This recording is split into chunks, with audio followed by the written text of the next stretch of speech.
buenas noches, cofrades. Bienvenidos a Cofradías en 7 Televisión. Suena Soledad de San Pablo. Hoy queremos empezar dándote las gracias a ti que nos has seguido, que has estado con nosotros en el primer programa y que hoy estás repitiendo. Te avisamos, tenemos un nuevo canal para poder hablar contigo en Twitter, @cofradías7tv. Estamos disponibles, te leemos y vamos a estar atentos a lo que nos contáis. Hoy vamos a hablar de humildad y paciencia y de Luis Álvarez Duarte. Cuando una hermandad en su soberanía toma la determinación de cambiar una imagen titular, el mundo cofrade brama. Es normal, el cofrade por naturaleza tiende a tomarlo todo desde el plano sentimental. Somos y estamos hechos de sentimientos y eso nos vuelve del revés. Cualquier cambio, cualquier trastoque nos deja la fibra tocada. Estos temas de difícil gestión se solventaron de forma sencilla en los años 70 y 80 en nuestra ciudad. Sin embargo, hoy estas decisiones llevan aparejadas muchísimas más polémicas y muchísima más polémica. Las hermandades están continuamente eligiendo, incluso cuando no eligen, están eligiendo. No pueden no elegir. Seleccionan estilos, ideas, formas, colores. Hay todo un rosario de elecciones conscientes e inconscientes que conforman la identidad de cada cofradía. No vamos a hablar ni a juzgar como valentía o cobardía en esas elecciones, sino de elegir para estancarse o elegir para soñar. A ti que le rezabas a la antigua imagen del Señor o de la Virgen te costará, pero en definitiva tienes que saber que las imágenes son arte y son el vehículo por el que llegar a Dios. Por supuesto que entiendo que conmueva un cambio, pero mira más allá, piensa en ponerte bajo su bandera para estar a su lado en el sueño más grande, porque si nos olvidamos de lo primario, de nada nos sirve lo demás. Y termino con unos versos de los Proverbios y Cantares de Machado. De 10 cabezas, 9 embisten y una piensa. Nunca extrañéis que un bruto se descuerne luchando por la idea. Empezamos, Cofradía 7 Televisión, y saludamos a Jaime Moreno. Muy buenas noches. Buenas noches, Fran. Muy buenas noches. Segundo programa y creo que tienes un alegato. Bueno, me ha parecido un speech fantástico, pero bueno, algunos matices. Uno de ellos sería que las hermandades afortunadamente tienen una herramienta que es la autonomía del yo, que se ejerce en sus cabildos, donde ellos pues son lo que quieren ser, como quieren ser, evidentemente bajo una legalidad. Nadie hace cambios sin contar con las autoridades pertinentes en cada uno de los procesos y por supuesto sin contar con el beneplácito de los hermanos. Somos seres hechos de material sensible, estamos hechos de sentimiento y eso realmente inunda muchísimo nuestra toma de decisiones. Pero hay que tener siempre en cuenta el viejo axioma barroco de que la perfección de la forma siempre mejora el contenido. Con lo cual estamos muy de acuerdo en lo que hemos dicho. Nos acercamos. Y también estamos de acuerdo, Jaime, en que hoy damos un paso más en este programa, todavía en construcción, añadimos una nueva cara. Hoy les voy a presentar a nuestro nuevo colaborador. Se va a incorporar en la sección de actualidad, vamos a estar con él hablando de novedades, de redes, de agenda. Es cofrade de la Crucifixión, tiene 18 años, es periodista en ciernes y va a estar con nosotros de ahora en adelante cada miércoles. Manu León, muy buenas noches. Muy buenas noches, Fran, muy buenas noches, Jaime. Buenas noches a todos los televidentes de hoy. Hemos tenido una semana bien cargadita, Manu. Además, nos has ayudado y has venido a refrescarnos un poquito con todo esto que vamos a empezar a contar ahora, que es todo lo que ha ocurrido a lo largo de la semana. Vamos a empezar con Jaime Moreno hablando de lo que pasó hace 4 o 5 días, el pasado fin de semana. Sí, vamos a empezar repasando la agenda de cultos como noticia y como actualidad.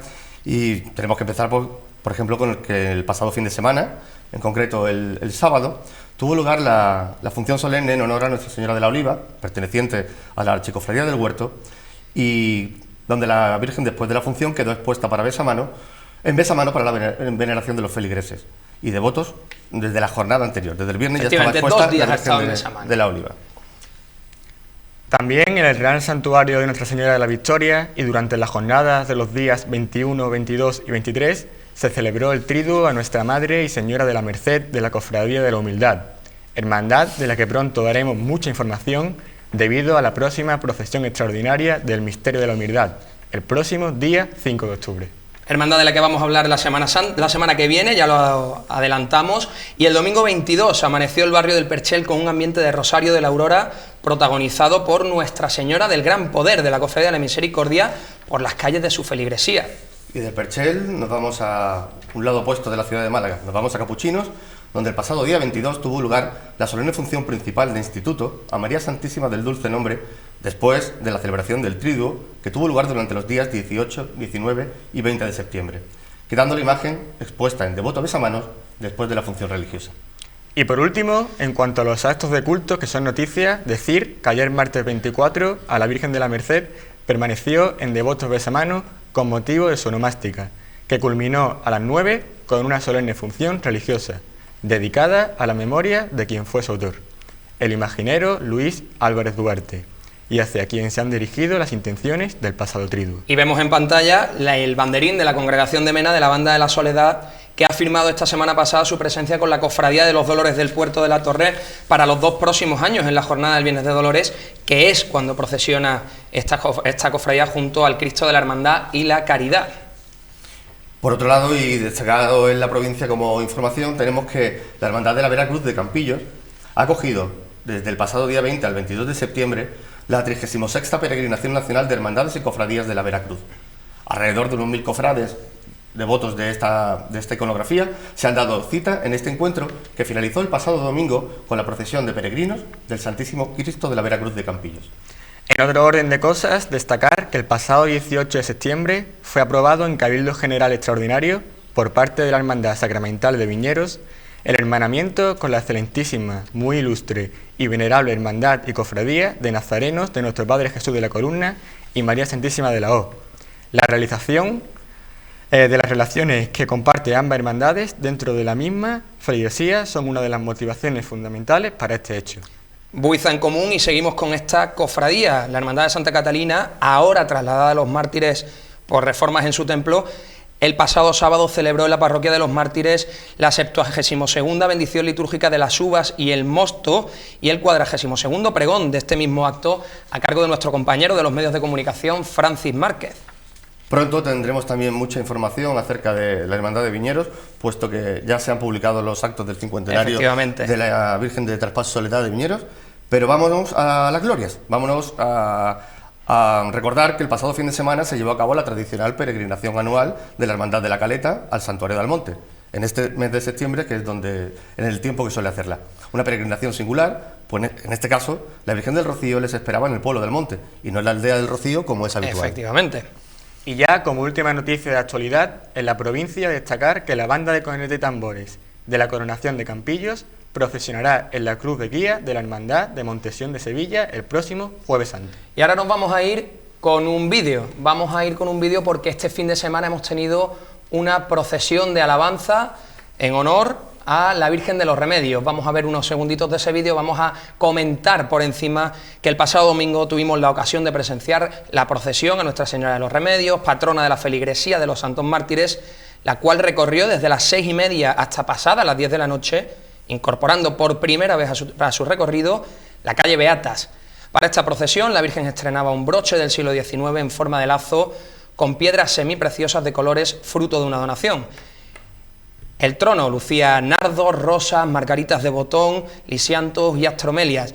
Se completó además este año con el dorado por parte de los talleres de Alberto Verdugo de las Cabezas de Varal. Acompañó la Unión Musical Eloy García, que interpretó una muy elegante cruceta musical, además Jaime Manu, una cruceta musical que hemos podido ver publicada a posteriori, cosa que ha llamado algo más la atención. Sí, siempre de agradecer por parte de las hermandades que tengan ese gesto, y además mucho mejor a posteriori que a priori.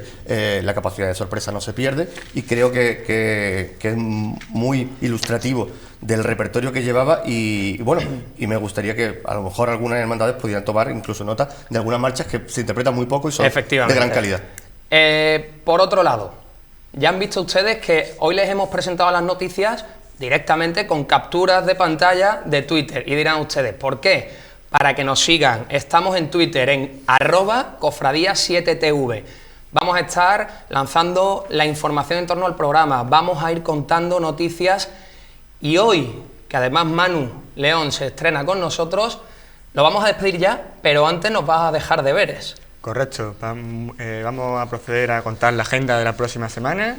Y nada, muy buenas noches, gracias por contar conmigo y nos veremos la semana que viene. Muchísimas gracias, Manu. Nos vamos con la agenda. Gracias, buenas noches. En cuanto a la agenda, cofrades, el viernes 27 a las 9 contamos con la presentación de las nuevas coronas y cetros de Nuestra Señora del Rosario, presentado por Frank Cristófol. El sábado 28 tendrá lugar la cuarta jornada de albacería de la agrupación de cofradías, acatando como tema principal velas, en la Casa Hermandad de la Piedad. Los días 27, 28 y 29 se rendirán triduo en honor a Nuestra Señora de Gracia en la Casa Hermandad del Rescate y a Nuestra Señora de las Angustias en la Capilla del Sagrado Descendimiento. El domingo 29 a las 11 se celebrará la misa de bienvenida al nuevo párroco del Buen Pastor, Rafael Pérez Pallarés. Y para terminar nuestra agenda, los días 2, 3 y 4 de octubre se rendirá triduo en honor a Nuestra Señora de los Remedios en la Iglesia de los Santos Mártires. No son pocos los deberes que nos ha dejado Manu León para lo que nos queda de semana, pero el programa solo acaba de empezar. Jaime Moreno, hoy vamos a hablar de humildad y paciencia, lo hemos dicho, hemos empezado dando algunas pinceladas, sí, y nos acompaña su hermano mayor, Antonio Ríos. Muy buenas noches. Buenas noches. Bueno, un año que llevas más o menos de mandato y un año intenso. Un año sin parar. Y lo que queda. A tope. Jaime, teníamos muchas ganas de tener aquí a Antonio. Pues sí, porque yo creo que humildad y paciencia por muchísimas cosas y todas buenas está siendo muy protagonista dentro del contexto cofrade en los últimos meses, en el último año. Probablemente Antonio Ríos tiene mucha responsabilidad en todo esto y queremos que nos lo explique y que nos aclare pues ciertas cosas que tenemos en duda, ¿no? Hay una cosa que en Málaga a lo mejor nos cuesta verla, pero es que hay varios tipos de hermanos mayores. No es un elogio ni mucho menos, Antonio, pero hay hermanos mayores que son hermanos mayores por la tradición, porque son de la cofradía, pero luego no tienen el tinte cofrade de tener otros, como se diría en marketing, otros inputs de otras cofradías, de otras culturas cofrades. En el caso de Antonio, tú tienes un bagaje algo mayor en eso. No te digo que sea un elogio, simplemente es una descripción. Bueno, pues te lo agradezco y me lo tomo como tal. Soy cofrade desde pequeñito, soy hermano de hermandades como Cautivos, Las Penas, Dolores de San Juan, la Cofradía de la Cena, toda la vida metido entre túnicas de nazareno y varales.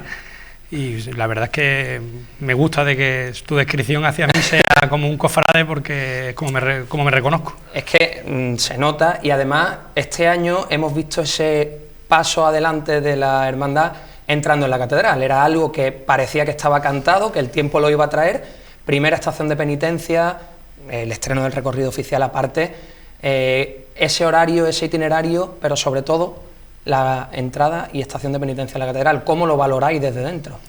Pues la estación de penitencia en la catedral es algo que la hermandad ya venía pensando desde antes, pero tal vez las horas tan exigentes que tenemos en la calle pues hicieron su peso y bueno, ahora pues hemos aprovechado también un poco el rebufo del nuevo itinerario oficial y como tal pues asumimos la responsabilidad, la llevamos a Cabildo y salió prácticamente pues, de manera unánime, y las valoraciones pues son magníficas, porque ver a los titulares y ver a nuestro cortejo dentro de la mayor de las iglesias pues es una maravilla. Sin duda. Por seguir evolucionando de la Semana Santa hasta el presente, bueno, vamos a recordarle a los televidentes pues que afortunadamente soy una de las pocas hermandades que sigue manteniendo la tradición del altar de Corpus, junto con la agrupación de cofradías, la agrupación de glorias y la cena, si mal no recuerdo.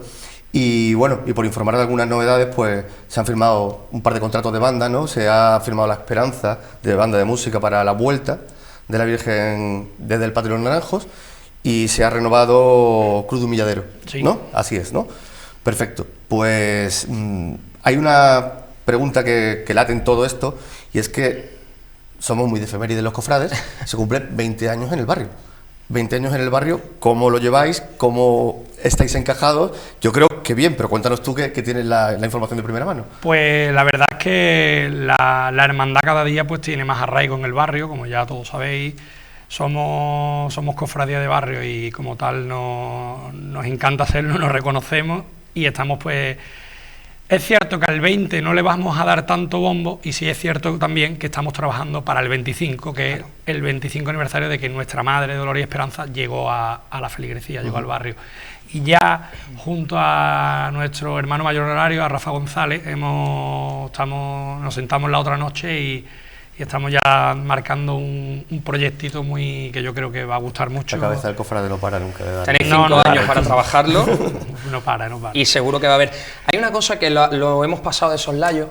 Ha hablado Jaime de la renovación de Cruz de Humilladero. El año pasado, gracias a vosotros, Cruz de Humilladero volvió a estar como otra vez en el candelero. Hemos redescubierto a la banda.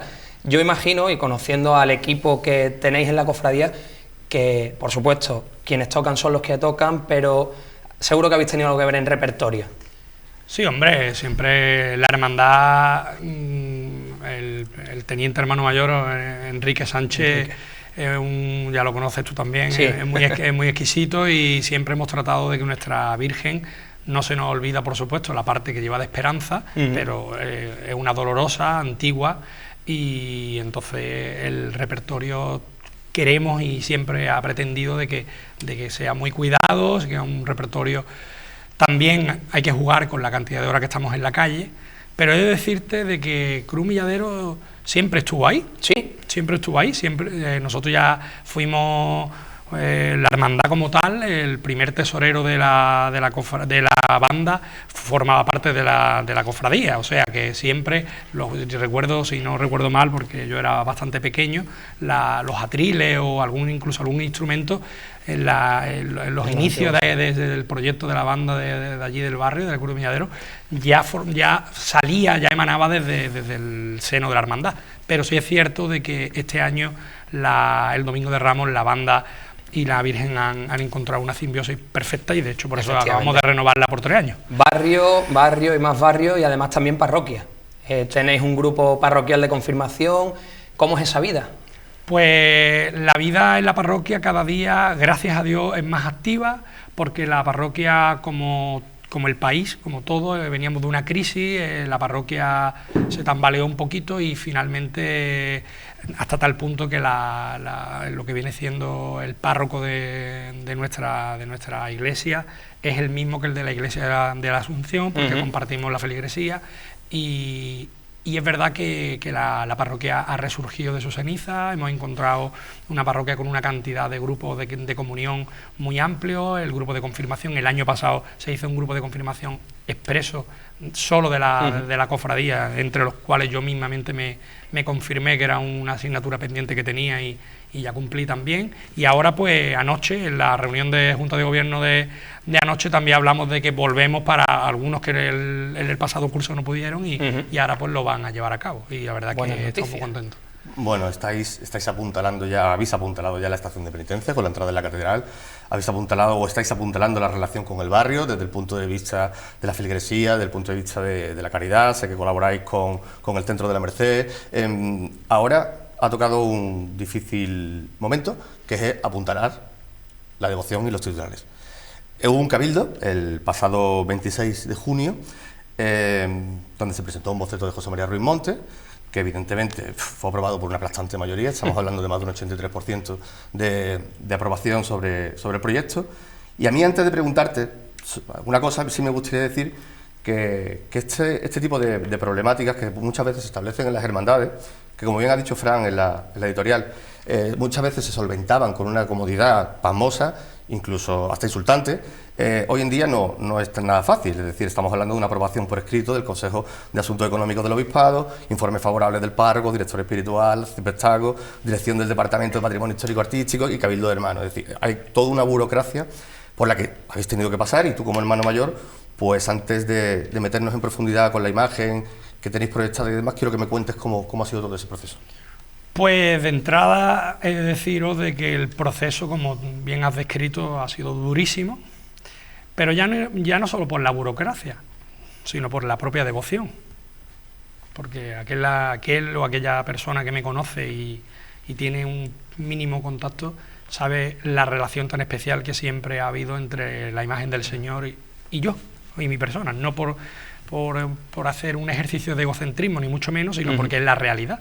Siempre hemos luchado mucho, yo he sido capataz del Cristo durante muchos años, fui mayordomo de trono, y siempre hemos tratado de que el Cristo pues llegara lo mejor posible, con sus hombres de trono, sus buenas bandas. De hecho, llegamos a contar con la banda de corneta de la Esperanza, ¿no? Que a día de hoy mira dónde está, ¿no? Ya miramos más allá de la frontera de la A92 para buscarla muchas veces, ¿no? Y evidentemente ha sido un ejercicio muy duro. La talla del Señor pues tenía una serie de cositas, se analizaron, me reuní con el director de Patrimonio Artístico, el padre Miguel Ángel Gamero, y el propio Gamero pues ya nos apuntaba de que más que una restauración, la obra lo que necesitaba era una modificación. La modificación, como todos sabemos, y quien no lo sepa es así, debe de realizarla el padre de la obra, el escultor, Ramos Corona. Y bueno, pues ante esta clarividencia, pues la hermandad, primero en Junta de Gobierno, primero el Consejo de la Hermandad, posteriormente tanto permanente como Junta de Gobierno lo valoramos y creo, y aunque pueda parecer bastante contradictorio, creo que la hermandad ha hecho un ejercicio de responsabilidad enorme, porque hemos preferido mantener la imagen del Señor que todos conocemos antes de una posible modificación que pueda llevarnos a reencontrarnos con una imagen que no sea la que nosotros siempre hemos tenido cerca, y hemos preferido mantenerla como la entendemos. Y por supuesto la imagen del Señor va a tener en la hermandad un sitio predilecto, que lo buscaremos, y si no lo hay, no lo inventaremos y lo construiremos y lo arreglaremos, pero el Señor, como yo le dije a los hermanos, estará más cerca que antes, porque lo vamos a tener en la hermandad, todo el que lo quiera ver. No abundan estos ejercicios de honradez que tú acabas de hacer. Y por ahí va a ir el siguiente tema. Ha sido tremendamente llamativo en un mundo como el nuestro, el cofrade, donde los corrillos, los rumores, las capturas de pantalla corren como la pólvora. Fuisteis capaces de mantener, no el secreto, porque no era un secreto, sino la confidencialidad o o el buen hacer por parte de los hermanos. Expusisteis el boceto, pusisteis una foto en vuestras redes sociales, de lejos se podía entrever, pero el boceto estuvo absolutamente desaparecido durante los dos cabildos, entre cabildo y cabildo. Esto creo que es creo que esta es la parte, o la segunda parte, de la que me siento más orgullosa de mis hermanos y de mi corporación nazarena. En primer lugar, por la actitud que hubo en el cabildo, por las buenas formas y el buen hacer. Y lo segundo, por esta parte que comentáis, por la confidencialidad.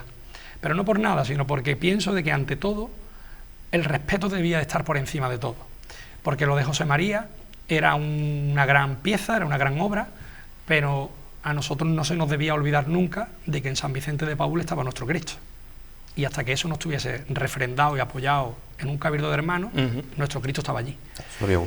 Exacto. Entonces teníamos que tratar de hacerlo todo de la manera más confidencial posible. ¿Cómo era? Pues me puse en manos de la delegación de Hermanas de Cofradía, del padre Manuel Ángel, y me lo dijo: Antonio, esto hay que presentarlo antes del cabildo, que los hermanos lo vean, lo conozcan, lo requete vean y lo requete conozcan. Y yo me pareció lo más sensato y lo más honesto y lo más honrado. Y como la hermandad en todo momento, como digo, ha hecho un ejercicio de transparencia y de responsabilidad, no había problema. Se hizo una presentación, se le pidió, o yo personalmente le pedí a los hermanos de que fuésemos, por favor, conscientes de lo que eso podría, y le dije: no enturbiemos esto con una foto, vamos a quedarnos este momento para nosotros. Estuvo 3 días expuesto, quien quiso venir a verlo lo visitó, siempre con un listado de hermanos en la puerta. Si no eras hermano no podías acceder. Y finalmente, una vez que fue aprobado, pues se subió a las redes. Alguna preferencia tenía que tener el hermano, evidentemente. Y esta era el privilegio de ver el boceto antes que cualquier otro cofrade. Y de hecho, tú bien sabes, y tú también lo sabes, que me habían llamado de otras teles, me habían llamado de otros, y yo nunca quise ir porque entendía de que la primera información y de la primera mano debían de tener los hermanos. Bueno, vamos, si te parece, vamos a entrar de lleno un poco en lo que es el boceto, lo que es la idea de Ruiz Monte.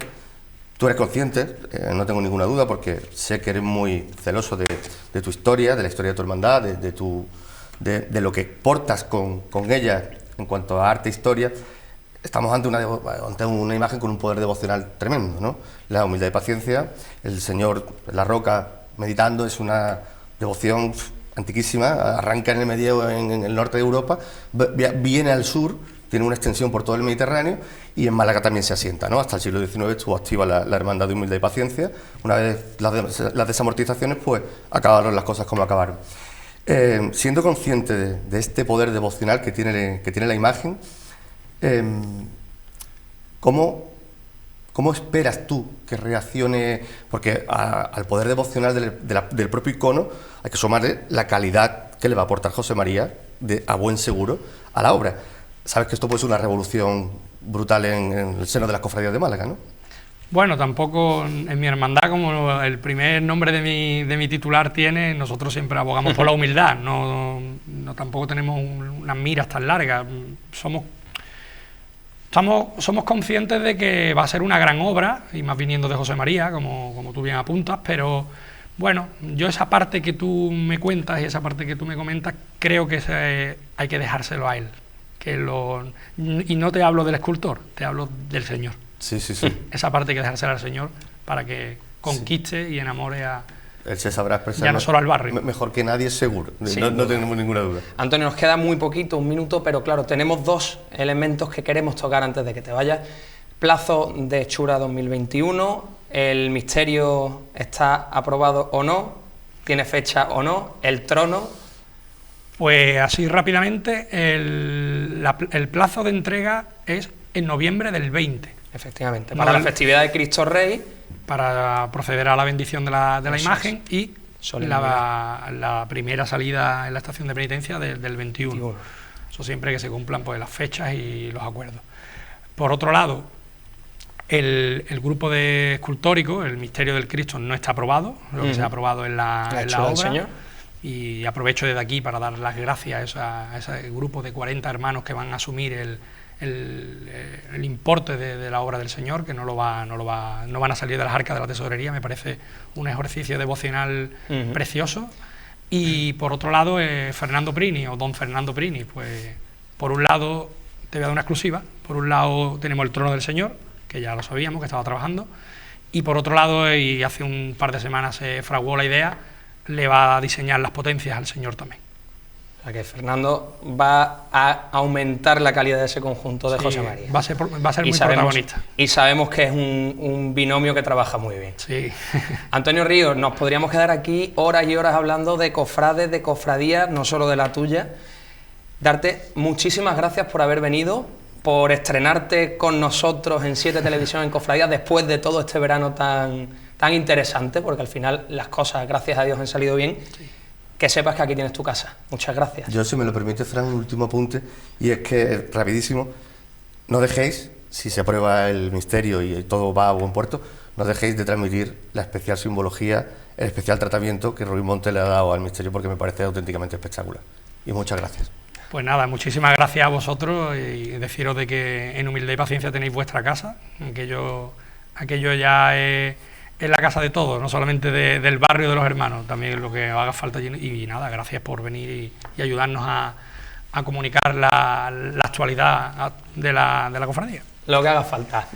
Muy buenas noches, nosotros nos vamos a ir, vamos a volver en unos minutos, pero les vamos a dejar con imágenes de María Santísima de Dolores y Esperanza, con la marcha Dolores y Esperanza de Sergio Bueno. Volvemos en un segundito. Hasta ahora.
Retomamos Cofradía 7 Televisión, donde lo dejábamos. Recordad, podéis seguirnos en @cofradía7tv en Twitter. Vamos a estar atentos, vamos a leer, vamos a tratar de responder siempre que podamos. Y ahora, después de esta primera parte hablando de humildad y paciencia, hablando de actualidad, nos vamos a volver a un tema que tocamos la semana pasada. La actualidad manda y también los sentimientos. Hablábamos de Luis Álvarez Duarte, una de las personas que han definido la Semana Santa de finales del siglo XX, principios del siglo XXI, y para eso hoy hemos querido contar con tres personas que bien desde el punto de vista cofrade, personal, artístico, coincidieron con Luis Álvarez Duarte. Seguimos, Jaime Moreno, en esta mesa de tertulia y tenemos tres perfiles. Tenemos tres perfiles muy diferentes que creo que van a dar una visión bastante amplia y general de lo que es la significación de Luis Álvarez Duarte, de su obra, de su papel en Málaga y bueno, deseando escucharlos y que nos cuenten. Vamos a saludar a Rafael López Taza, hermano mayor de la cena. Muy buenas noches. Buenas noches. También está con nosotros Guillermo Briales, vestidor, cofrade del Monte Calvario sobre todo. Muy buenas noches. Buenas noches. Y con Alejandro Morante, del que podemos decir que además de hermano de la humildad, eres cofrade en general. Buenas. Muy buenas noches. Buenas noches. Bueno, la primera pregunta yo creo que está clara. Yo he dejado algo dicho, pero ¿cuál creéis que es, y aquí ya con absoluta libertad, la aportación que Luis Álvarez Duarte ha dejado en la Semana Santa general y de Málaga en particular? Hombre, yo pienso que en la Semana Santa en general, Luis Álvarez Duarte se puede considerar que ha cerrado el ciclo de los grandes imagineros del siglo XX, la segunda mitad del siglo XX. Ahí podemos meter la hornada de Sebastián Santos, Francisco Buiza, Luis Ortega Bru. Entonces, Luis Álvarez Duarte era un poco el continuador de esa saga de grandes maestros y con su triste fallecimiento, pues podemos decir que se cierra ese gran ciclo de la edad de oro de la imaginería religiosa en la segunda mitad del siglo XX. De Luis Álvarez Duarte pues podemos decir que él ha sido un innovador y un creador, innovador y creador, sobre todo en lo que es la cuestión de la iconografía mariana. Él define la iconografía mariana y la adapta a nuestro tiempo, adapta la imagen de la Virgen pues a una iconografía más contemporánea.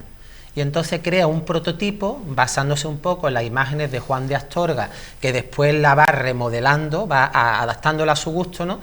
Y es, en cierto modo, pues el gran creador de ese prototipo mariano que después ha sido largamente imitado. Que no lo olvidemos que muchos de los imagineros actuales han bebido de Luis Álvarez Duarte. Entonces, en ese aspecto, ese logro lo va a tener siempre él, lo va a tener y va a pasar a la historia de la imaginería por eso, por ser un creador. Un creador. Y después la Semana Santa de Málaga, pues con sus imágenes primeras que hizo, la Virgen de la Paz, la Virgen de la Paloma, pues creó ese prototipo que tuvo tantísima aceptación y que sigue teniendo, ¿no? Y ahí lo tenemos. Después tenemos la suerte de que en Málaga pues tenemos la evolución de Luis Álvarez Duarte, se va viendo esa primera evolución de las primeras imágenes, Paloma, Paz, después tenemos una iconografía un poco intermedia que es la Virgen de la Merced y después ya una iconografía más madura como puede ser por ejemplo la Reina de los Cielos o la Virgen de Guadalupe. Además tenemos la suerte de contar con un número de imágenes bastante elevado si lo comparamos con otras capitales de provincia en Andalucía. Entonces eso es también muy interesante porque tenemos, como ha dicho Alejandro, un prototipo de imágenes muy variadas y en distintas, de sus distintas fases. Sí, bueno, coincido con ellos dos, sobre todo nos deja su personalidad, ¿no?, a la hora de tallar, ¿no? Yo creo que él tiene una visión diferente de lo que es la belleza de la Madre de Dios, influenciado Juan de Astorga, como ya sabemos, pero que sí es verdad que él marcó una línea nueva, él idealizó su canon de belleza, sobre todo con la Madre de Dios, y yo creo que es lo que el legado más importante nos ha dejado, ¿no?, ese estilo de reconocer a la Virgen María de esa manera. Yo siguiendo con el hilo que ha aportado Alejandro Morante, me gustaría preguntarle que a ti como auténtico conocedor del panorama imaginero andaluz, y pues me gustaría preguntarte por la evolución en el tiempo de Álvarez Duarte, ¿no? Se le asocia su aprendizaje con Buiza, con Barbero, con el Lava, pero realmente su evolución estilística la podemos encontrar en Astorga, en Sebastián Santos, incluso con toques del lava, ¿no? En algunas de sus obras, ¿no? ¿Dónde encuentras tú los patrones iconográficos y cómo analizas su evolución? Has dado una pincelada, pero profundiza un poquito más en... Sí, bueno, todos sabemos que su obra donde él se dio a conocer prácticamente fue con la Virgen de Guadalupe de la Hermandad de las Aguas de Sevilla, que la hizo muy joven, tenía 15 o 16 años cuando hizo esa Virgen. Entonces, a partir de ahí, en ese momento él estaba en el taller de Buiza, y entonces pues los prototipos que tenía era cercano al maestro carmonense, a Buiza, ¿no? Hay una cosa muy curiosa, perdona que te interrumpa, pero creo que viene a colación, que es el hecho de que la primera dolorosa que tenemos de Buiza en Málaga, que es la Virgen de la Caridad, está emparentada con Sebastián Santos porque Buiza trabajó con Sebastián Santos. Exactamente, ¿no? La Virgen de la Caridad es una Virgen que tú la ves y tiene más rasgos de Sebastián Santos que del propio Buiza. Pues con Luis pasó exactamente igual. Después ya tuvo el primer gran espaldarazo que tuvo él fue cuando se quemó la Virgen del Patrocinio de Sevilla y se le encargó esa Virgen recreando a la antigua señorita de Triana, ¿no? Y entonces eso fue ya pues como su espaldarazo. Ahí fue. En la primera época en Málaga, él estuvo muy influenciado al principio por Juan Casielle, que por mediación de él se le encargó el misterio de la Cena y la Virgen de la Paz. Yo sé que Juan era hermano de la Cena y ahí él tuvo su importancia. Y después también tuvo mucho patronazgo con don Manuel Gámez y con Francisco Hermoso, que también lo promocionaron mucho. De ahí vino la restauración de Monte Calvario, el Niño de la Pastora, el Crucificado del Gran Amor del Cister, que es una de sus grandes obras desconocidas, sí, el Crucificado del Gran Amor del Cister. Y ahí ya empezó un poco ya lo que es su madurez. Ahí empezó ya a basarse en ese estilo astorguiano, a ir modificándolo, y ahí empezó esa etapa.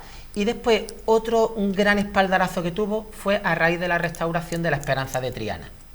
Al restaurar la Virgen de la Capilla de los Marineros en el año 89, le influenció muchísimo en su obra y se ven muchas vírgenes que tienen esos rasgos de la Esperanza de Triana. Lo podemos ver un poco a lo castizo, ¿no? Mira un poco a lo castizo. Mira lo castizo, a los rasgos así morenos, basados también incluso en la época de Castillo Lastruzzi, ¿no? Y entonces esa época lo influenció muchísimo a finales de los 80 y principios de los 90. Y es lo que gustaba, ¿no? Y es lo que gustaba, Restauraron la Esperanza Triana fue muy llamativo. Claro, y sí, entonces sigue ese modelo de cejas arqueadas, de ojos grandes. Que después se repite mucho y muchas veces le han criticado a Luis que ha repetido mucho como el modelo. Sí. Y no es que le haya repetido mucho el modelo, es que le han demandado ese modelo. Exactamente. Claro, es que Luis, siguiendo toda esa trayectoria de artistas contemporáneos que nos has contado, Alejandro, llegó a esa perfección para muchos cofrades de hermosura, juventud y dolor que tiene la Virgen. Exacto. Yo no sé si vuestra opinión es parecida a la mía, que Luis es probablemente quien mejor ha entendido esa trilogía. Sí, sí, desde luego, porque en una misma imagen tenemos, como decimos los cofrades, ¿no? la adolescente, ¿no? De 16 años, que es hermosísima, con rasgos andaluces. Efectivamente. Y llora, pero tiene esa divinidad que es lo que le hace, que es la Virgen. Entonces, sí, esa teoría idealista, ¿no? Que eso es una gran importancia. Él humanizó y puso a la Virgen de una estética contemporánea, pero sin perder el aspecto devocional y místico. Eso no lo perdió. Que eso después la imaginería ha ido tomando otros derroteros, el derrotero del hiperrealismo, que se le achaca que carecen de ese punto devocional que Luis sí sabía transmitir a su obra. Porque se llama la unción, ¿no? Exactamente. Pierden la unción. Exactamente. Pero bueno, si aquí hay en la mesa alguien que nos puede contar de la historia de Luis y toda su evolución, ese sin duda alguna es Rafael López Taza. La Hermandad de la Cena ha tenido un contacto con Luis pues, de más de 40 años, ¿no? Desde el año 69, pues casi hasta la actualidad. 50 vamos a cumplir el año que viene, de la bendición de la imagen. Exacto. Mira, yo te quería preguntar, una relación tan larga en el tiempo, ha habido vaivenes, afectos, desafectos. ¿Cuál es tu balance en general de la figura de Luis, su implicación en la Cena y toda esa historia en conjunto de ambos? Como bien dices, pues ha habido sus más y sus menos con Luis, ha habido épocas mejores, épocas peores, épocas donde había mejor relación, escasa relación, pero el balance que te voy a contar, positivo, o sea, es el autor de los sagrados titulares, ¿no? Era las imágenes que nosotros le tenemos devoción, es las imágenes con las que hemos nacido, con las que nos hemos relacionado unos con otros, la que nos hace estar en la hermandad. O sea, más positivo no puede ser. Nosotros, para mí, la figura de Álvarez Duarte, y por eso quizás he estado tan triste estos días con su fallecimiento, es que personalmente a mí, por ejemplo, me ha aportado muchísimo, ¿no?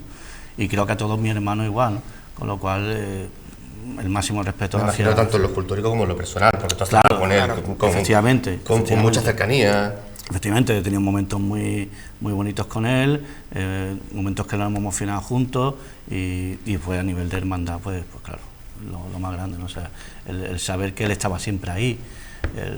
Nos quedamos un poquito ahora indefensos, ¿sabes? Sin saber. Ahora, bueno, hay muchísimos escultores, muchísimos restauradores magníficos, ¿no? Y seguramente nuestras imágenes van a estar súper bien atendidas con cualquier restaurador. La imagen de tu hermandad es la historia de los hermanos de Humana. Efectivamente. De hecho, es tan historia que la única hermandad que tiene se va a quedar con él de por vida en la cena, que tiene a su autorretrato. Sí, efectivamente. Correcto. Hay un punto, quizá algo más polémico, siempre hablamos de las luces, pero también hay que hablar de esas sombras, según en qué momento, que es ese Luis restaurador o reinterpretador. Guillermo ya lo ha dicho, Guillermo ha dicho que muchas veces, la mayoría de las veces, hacía lo que le pedían las hermandades. Vosotros en la cena, y ahora abrimos también la mesa, habéis pasado por un proceso de restauración de ambos titulares, sobre todo, llamó especialmente la atención, la restauración del Señor. Desde el seno de la hermandad, ¿cómo habéis interpretado, cómo visteis en aquellos momentos esa restauración e incluso esa reinterpretación de sí mismo? Perfectamente, porque fue lo que habíamos hablado, fue lo que se habló en el Cabildo de Hermanos y fue lo que la hermandad expuso y él también. O sea, nos sentamos con él. Él examinó a la Virgen, examinó al Cristo, vimos lo que le hacía falta, eso se llevó al Cabildo de Hermanos y eso es lo que se hizo. Digamos que parte de él una serie de parámetros o de consideraciones para lo que es la restauración en sí. Claro, él cuando vio a la Virgen, pues vio cuáles eran sus carencias, ¿no? Él nos dijo que se podía aprovechar la pintura original, pero que toda la veladura tendría que ser nueva, porque no estaba en el estado que debía estar.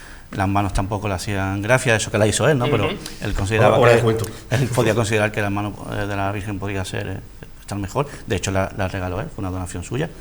Y el Señor directamente me dijo que había que policromarlo de nuevo. Esa ha sido probablemente una de las grandes fallas por parte de Luis, o de las grandes críticas que ha habido hacia su obra, la policromía. Pero, claro, volvemos a lo que estamos hablando, por ejemplo, de la restauración, volvemos a lo de siempre, es decir, si la hermandad, aquí ha habido imágenes muy emblemáticas que ha restaurado Álvarez Duarte.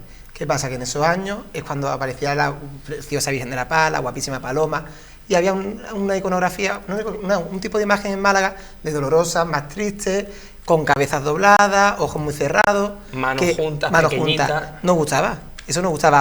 Ahora sí, ahora están gustando más, y ahora muchas hermandades estarán incluso arrepentidas, pero en aquel entonces gustaba por la Esperanza de Triana, ojos grandes y morenas. Pues entonces yo ahí siempre defiendo a Luis, si a Luis le llevan la imagen y dice queremos que le hagas esto, pues... Sí, no hay que olvidar que la mayoría de las transformaciones, por no decir el 95%, han partido de las propias hermandades. Exactamente, es que las hermandades han sido las grandes, las que han promocionado todo ese cambio. Entonces a Luis no se le puede echar la culpa de todo lo que hizo. Él hacía lo que las hermandades le pedían. Entonces se le ha criticado, es que transformó la esperanza, es que cambió a consolación y lágrimas. La hermandad quiso que se hicieran esas cosas. Entonces... Yo, llegado a este punto, quería preguntarle a Guillermo, que ha hablado de las policromías de la imagen y demás. El historiador Palomero Páramo definió el vestidor como el verdadero policromador de una imagen de desvanadera, ¿no? Una imagen de candelero. ¿Cómo ves tú esta afirmación? ¿Te identificas con ella? Pues la verdad es que sí, porque las imágenes de candelero, ya sabéis, busto y mano. Entonces, yo tuve la suerte de hablar con Luis, porque claro, como viste tantas imágenes suyas, pues coincidimos una vez y más de una vez hemos coincidido. Gracias a mi amigo Tadeo y a Eloy Telle, pues hemos coincidido y le decía, es que vosotros termináis a la imagen. Y a Luis le preocupaba mucho, lo sabéis vosotros, cómo estaban vestidas sus imágenes, porque dice, es que es el final. Claro, el remate de la obra. Exacto. Y por eso, claro, el vestidor tenemos esa responsabilidad de que buscar siempre lo que le va mejor para terminar la obra perfectamente. Entonces, como en una imagen de vestir, porque claro, lo distinto es un crucificado o una imagen, bueno, la de Cristo también de vestir, pero hay que terminarla. Además es cierto que él sufría mucho cuando veía que alguna de sus imágenes no estaba bien ataviada. Él sufría porque decía que la imagen estaba disfrazada. Es decir, la imagen no aportaba los valores expresivos que él quería transmitir. Claro, Entonces, hablamos de dos vehículos expresivos, que son la cara y las manos. Exactamente. Y a partir de ahí todo es una labor... Exactamente. Si tú una cara la tapas demasiado, no le sacas los volúmenes, pues la estás desvirtuando. De hecho, una sesión que tenía era con las vírgenes despejadas. Despejadas, que se vieran. vieran. Que se Siempre, vieran. es una sesión Además, que él tenía. Normalmente vestía las imágenes suyas cuando las terminaba y las vestía en su taller. Y él siempre tendía mucho a despejar, a que la imagen se viera en todo su esplendor. Luego hay una parte de la obra de Luis que no hemos comentado prácticamente nada. Alejandro, que ha hecho un gran resumen al principio, sí ha hablado de la parte cristífera. Tenemos el Señor de la Cena, del que Rafael nos puede hablar, el Señor del Gran Amor de la Abadía del Císter, la esperanza en su gran amor, de la salud. ¿Cómo valoráis vosotros también esa parte de la obra de Luis en Málaga, pero también a nivel general? Pues aquí hablamos lo que estábamos hablando, ¿no? Como al principio bebe mucho de Guiza, su primer crucificado que hace, el de la sed. Si os fijáis, los cabellos, el de gran amor y todo eso, recuerda más, para mi gusto, a Guiza en los Cristos que en las vírgenes. En las vírgenes sí sigue más dulce que Guiza. Sigue un modelo más Astorga, y en cambio los Cristos sí es Guiza. La línea de Guiza más moderado. Entonces lo vemos en el crucificado de la 6 perfectamente en el ejemplo que tenemos. Digamos que interpreta Guiza despoja de expresionismo, ¿no? Sí, exacto. Cristo menos sangriento. Dulce. Los Cristos no lo hacían muy sangrientos, eran Cristos muy expresivos. Él le gustaba mucho trabajar lo que era el pelo, la barba, era muy detallista. Además, él siempre decía que le gustaba tallar las imágenes al natural. Él se vanagloriaba de que muchas de sus imágenes no las hacía de punto, como hacen la mayoría de los imagineros, sino que las hacía directamente del natural. Prácticamente todas. Casi, es decir, que decía que sabía dominar la técnica. Y entonces eso en sus Cristos se ve. De hecho, famosas fotos que se ven los tacos de madera y directamente sacando la imagen del taco de madera. Sí. Jaime, nos quedan 5 minutitos. Yo creo que rematas tú y luego ya... Yo me gustaría, que no se ha comentado, me gustaría también decir que otra de las grandes aportaciones de Luis Álvarez Duarte ha sido el dignificar la profesión de la imaginería. Sin duda. Él ha ayudado a dignificar esta profesión, porque cuando estaban los grandes maestros, que estaban cuando él empezó, muchos de ellos murieron en la miseria. Ahí tenemos a Antonio Eslava, Francisco Buiza, Luis Ortega Bru, murieron en la miseria. Sus imágenes no eran valoradas, ni económicamente eran bien pagadas. Y sin embargo, él, con su profesión, con su buen hacer, supo dignificar esa profesión y supo darle a la imaginería el mérito que tiene. Me parece un apunte importantísimo porque es verdad que muchos artistas, grandísimos artistas, imagineros y escultores, han vivido en la podredumbre y muerto en la miseria, y Luis revalorizó con muchísima categoría ese aspecto. Yo, para terminar, más o menos, os quiero quedarme con una reflexión vuestra, que es pediros pues un par de obras de su producción. ¿Y por qué? A nivel del que queráis. A nivel sentimental, a nivel devocional, a nivel artístico. Bueno, yo es que en este caso... Tú las tienes ya elegidas, ¿no? No puedo decir otra cosa. Sí, ¿no? yo creo, además lo hemos hablado un poquito antes de motivos. que llegarais, creemos que hemos hecho una quiniela, así que sorprendernos. Sí. Yo creo que por muchos motivos no puedo decir otra que la Virgen de la Paz y el Señor de la Cena, ¿no? Y su grupo escultórico. Por todo lo que aporta nuestra hermandad, son los lazos de unión de todos nosotros. Gracias a ellos estamos ahí y no puedo decir otros que no sean ellos. No cabía duda. Yo pues también, ahí no puedo ser objetivo, mi Virgen de la Merced, que un rasgo, vamos, que se sabe es que cuando Juan Casilla le encargó la Virgen a Luis, le dice, haz la Virgen que tú quisieras para ti. Fue lo único que le pidió. Y entonces nosotros vemos a la Virgen de la Merced, la vemos con esa dulzura, con esa... pues a nosotros nos transmite todo, para nosotros la Merced es todo. Y después también me llama mucho la atención por lo desconocida que es, y además lo he dicho antes, el crucificado del Císter. Creo que es una de sus grandes obras, que si se procesionara sería, vamos, un puntazo. Y me quedo también con su producción mariana cordobesa. Creo que en la ciudad de Córdoba tiene también una obra mariana importantísima, muy variada, y en la cual se puede ver toda la categoría artística de Luis. Y Guillermo. Pues a mí me ponéis en un compromiso muy grande, porque... Puedes decir 3 si quieres, no te tienes que quedar O con 2. puedes no decir ninguna de la provincia. Tengo la suerte de vestir a muchas imágenes de Luis, ya sabéis, visto a la Virgen de la Paloma, que su belleza es espectacular, visto a la Virgen del Monte Calvario, que aunque siempre ha habido polémica... Pero es de él. Es de él, y la hermandad... Eso lo defendió a Y la hermandad Yo creo que eso está aceptado ya, que la imagen es de Luis Álvarez Duarte. Por eso, tengo también la suerte de vestir una imagen de la última etapa, que es la Reina de los Cielos, muy distinta, y en Fuengirola he visto a la Amor y Soledad y la Virgen del Carmen, que son también unos bellezones. Entonces, ¿con cuál me quedo? Es que tengo tantas hijas que No ¿con puede. cuál me quedo? Con el ramillete entero, no te vamos a poner un compromiso. Y yo ya por terminar, tomaos vuestro tiempo, ¿cómo creéis, como cofrades, como personas cercanas también en lo devocional y en lo personal a Luis, cómo creéis que el futuro va a enmarcar la obra de Luis dentro de la historia cofrade, Rafa? Yo creo que se está viendo ya, o sea, en tan pocos días, porque Luis, mientras que ha estado en vida, siempre ha tenido sus más y sus menos. Los cofrades, pero ha sido, por desgracia, fallecer, y yo creo que el respeto se ha convertido en el punto de unión de todos los cofrades. El respeto hacia la figura, el darle la importancia que ha tenido, como ha dicho Alejandro, ¿no? Y bueno, yo creo que con eso nos vamos a quedar, que a partir de ahora creo que Luis va a quedar como uno de los grandes imagineros del siglo XX. En cierto modo podemos decir que la imaginería se ha quedado huérfana.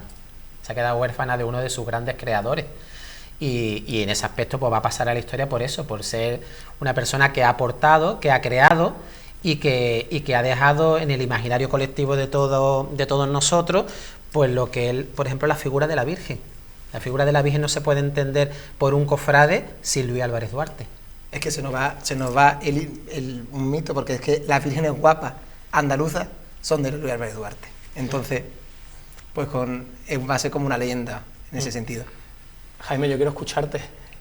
¿Qué va a quedar de Luis en la historia del arte cofrade? Evidentemente Luis ya tiene su sitio y su nombre porque su obra tiene la suficiente relevancia como para que cope el último tercio del siglo XX y parte del XXI.